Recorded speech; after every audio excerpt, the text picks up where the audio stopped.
Hello, this is Jake and welcome back to the channel. Today I'm going to be giving you a bit of an update and a look at Queen of the Forest, my 5-foot merchant ship that I bought quite a while back now on eBay. I took it to the ponds several times and it's been very popular. Everyone watching it really enjoys seeing it, and then I have loads of feedback afterwards on Facebook and everything of people saying how good it was to see it in the water and everything. So I'm going to give you guys a quick update on it, show you what I've done. There's been quite a bit of work. There's still quite a bit to do, but as it is at the moment on the water, it looks very nice, and I'm not really going to go into too much work until we get to the winter, really, when I can't take it to the ponds because they'll be froze over or it'll be way too cold outside. So let's take a look at Queen of the Forest.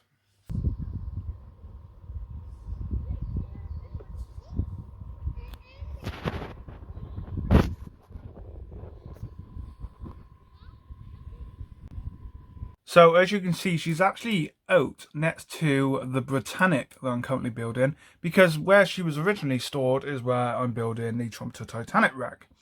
So let's take a look. Make sure I don't hit my head. There we go. And first thing you might notice is the yellow, or these parts here, the cranes and the mast. These were painted in a yellowy colour. They were originally white, but after finding photos of the real ship, because this was called Port of Adelaide before I renamed her, I found some real photos and these were yellow, so I thought, wow, it's got to be done then. I've actually been on the radio as well, talking about the ship, because again, someone from the Forest Dean radio or Gloucestershire radio had seen my post on Facebook and they really wanted to chat to me about the model and find out, everything they can about it. So apart from me painting these parts yellow, I've not really done too much to the outside of the ship. I've tidied it up a bit. I've cleaned it. I still got some areas to clean, like I see down there. Because I believe this model was in a window for so many years, or even on display somewhere. Now I've put these new posts in. This one's crooked. It's loose at the moment, so I've got to restick that. Also one there and two here. They got to be painted white, of course. And looking at the real ship, there's a few more down here. So I think what I've got to do is get some plaster card, quite thick plaster card, and put a couple more down here after looking at the real ship and everything. And at some point I do want to repaint the white completely on the entire model, but that's a big job. Like I said, at the moment through the summer I'm taking every opportunity I got to take it to the ponds, which is nice. So like I said, not really too much done to the top of the ship. I've not even got the names on her yet, but I will get that done as soon as I can, and then we'll have the names up here as well. Then what I'm thinking is, even though it's not realistic and a ship this size would never be in Lydney docks, I'm going to put Lydney on the back of that, because it's one of my favourite places to actually visit in the Forest of Dean. But as you can see, the model is brilliant detail for how old the model is. From what I've been told by the original person who owned it and everything, it's a scratch built kit, and we're looking at 40 plus years. So it gives you quite an idea. Originally I thought it was a kit you could buy. I think they're Grotner kits, but it's not. This is a scratch built kit. So I'm, this is a model I'm never gonna sell. I really love it. I'm gonna do work to it. I do want to add people figures to the model. Now, scale wise, even though I say it's 5 foot, it's just under 5 foot.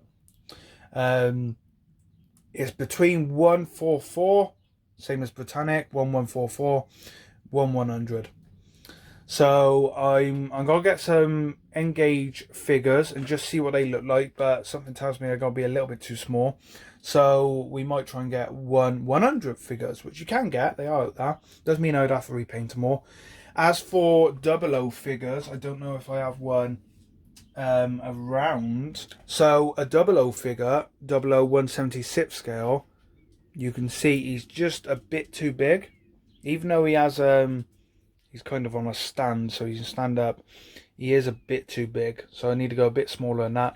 I will try HO scale, which is 1/87th, which is kind of the equivalent of 1/76th 00 gauge, but they are a little bit smaller. I will try some of them and see what we get. But let me show you the work, what I've done inside the model. So here we go. You can see the motor there. That is a Poison Carson motor. Link in the description where you can buy these. They are fantastic. Flat out, if the controller, the analog, is pushed all the way forward at top speed, this will still travel at about 5 miles per hour walking pace. And this is an heavy model. When loaded up with the weights and everything, you cannot pick it up. It is very heavy. It probably takes 2 people to carry it to the water. So I don't actually load the boat up, the ship up, until it's in the water. And we'll have a look at what I'm using as ballast in a second.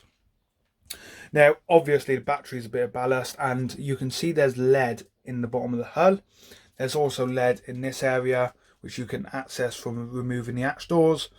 And there's also a bit of lead in the front, but the majority of the weight will go in here when it sits in the water. I had to fill the bath up, pull it in the bath, and gradually fill it up with weight and see where we got. And even there, without the ballast in, this is a heavy model.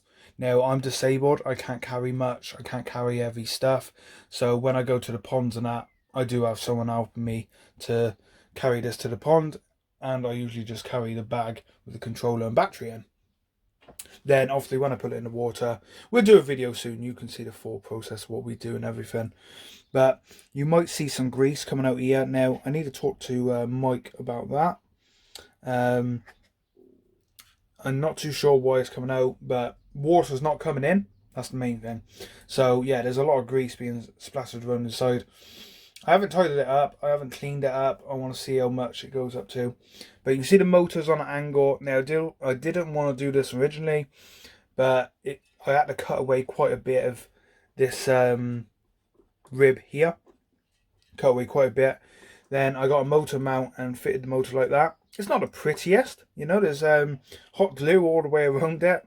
Even though it's fully stuck and it can't move, it's fine. You know, you can't see it when it's running and it doesn't vibrate or anything, so that's great.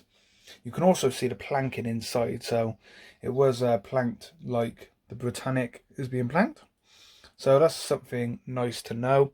So when the ballast is in here, I get 2 bars across, 1 bar in the middle here, a bar over this area. Wires still need to be taped up there. I never changed the servo. This is the original servo that come with the model and works fine. So no need to change it. The rudder is great. Everything works as it should. And I'll put some shots of the ship in the water in this video anyway. We can see it there, the speed controller on the side and our receiver. Now the controller, the transmitter I'm using with this model is this one over here. Now this is a plain one for model planes. However, I've used it with my model trucks before, the Tamiya trucks, and it works just fine for this. Even though we're only controlling forward, backward, left and right, it's fine. But in the long run, I probably will invest in controllers or transmitters separate for Anise, Queen of the Forest, and Britannic. Now Britannic is very different to this model in the fact that Britannics can have lights and smoke and everything like that, sound effects. So something like that would be ideal for Britannic, and I might even keep that for Britannic. So here's a quick look at the ballast. Now I haven't actually got the bag up here, but this is one of the bars that I use. This is a concrete bar. Now I'm not too sure what they're used for. They were chucked in a skip and I got my hands on them, and I knew one day they would come in handy, and they have. This is my ballast for Queen of the Forest. Now I'm not sure if this is what I use in Britannic. We'll see, 'cause I got quite a few of them. So I cut them to size. So Queen of the Forest has two of these, so one like that, one alongside here. The motor goes in the middle, then there's a smaller one here, then there's a small one cut at the back, and then in the front of the ship, like I said, there's just lead, and then the battery just sits on top of these.